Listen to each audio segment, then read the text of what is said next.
Hi, everyone. I hope you're keeping well and you're doing fine. Welcome. It's such another beautiful day that we have. So today I'm going to continue with the series I've titled Breaking the Invisible Chains in Business.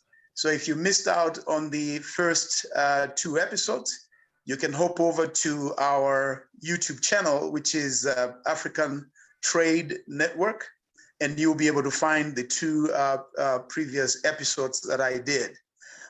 So basically, what I'm trying to emphasize is the fact that you might seem to be doing a whole lot of things, and you may be a very smart person, very well educated, and you're even in the right business, the right time, with the right people, but you are not getting the results that you want.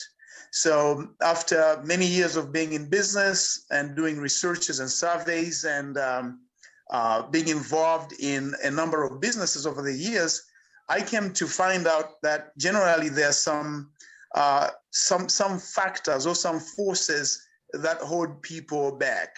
And so I call these the invisible chains because they're not easily seen or known by a lot of people. So I already covered two, and today I'm going to be adding one more, and I'm going to do this real fast. So the third invisible chain, what we call, is what we refer to as low EQ. Low EQ. That is low emotional quotient.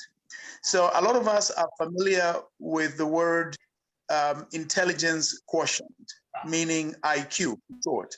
But a lot of us are not familiar with what we call emotional quotient. So it's a similar way. So for instance, let me give an example here.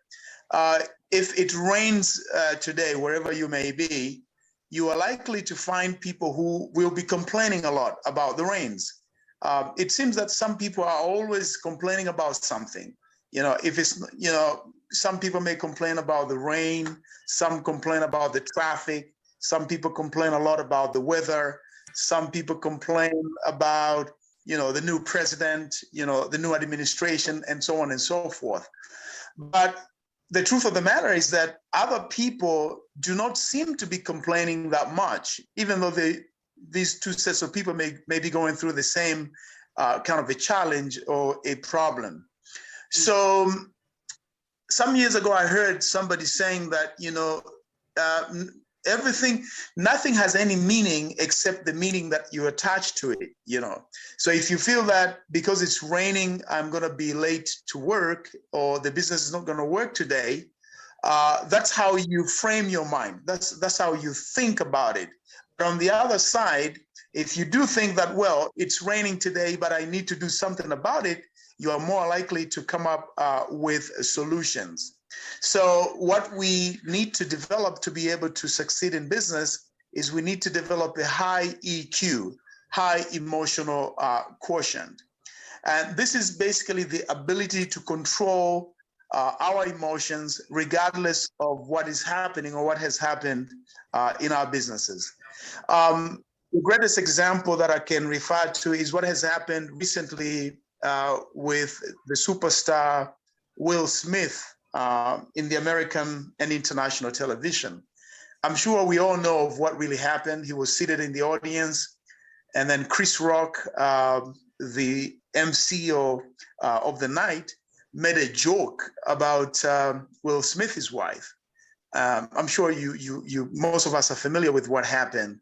I think the MC was making a joke about the baldness of Jada Pinkett, who is actually Will Smith's wife. And Will Smith became angry. He lost his control.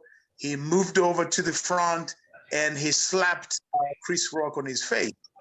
Now, the damage about that is that I think he's now having a lot of contracts canceled. He's going to lose a lot of deals, major deals, all because he could not control one heat of the moment. At the point where he was supposed to control his emotions, he let his emotions run him over.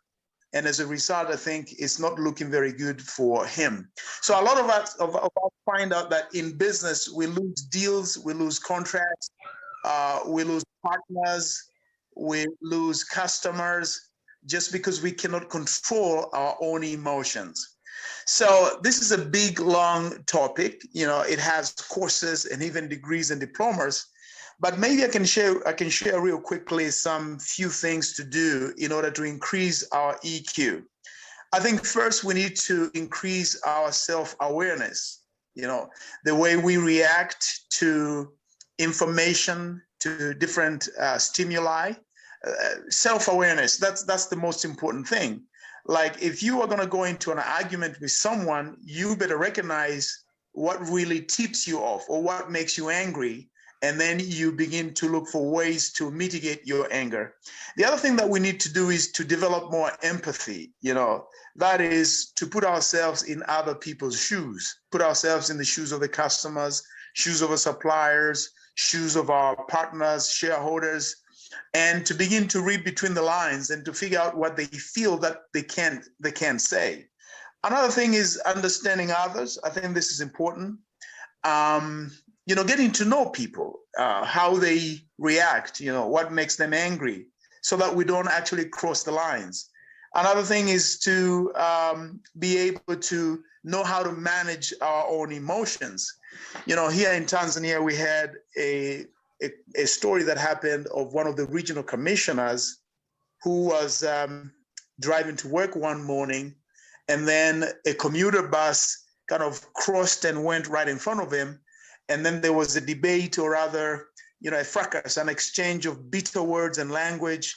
And this RC, or which is short for regional commissioner, was just astounded that a commuter bus conductor was basically not respecting him.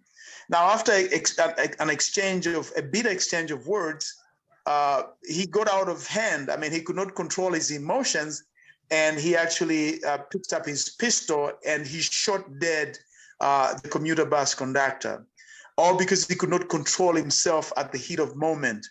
And then, you know, the way that ended up, he was found dead some month later on because of the remorsefulness, you know, that bad feeling that, you know, haunts you after you kill someone.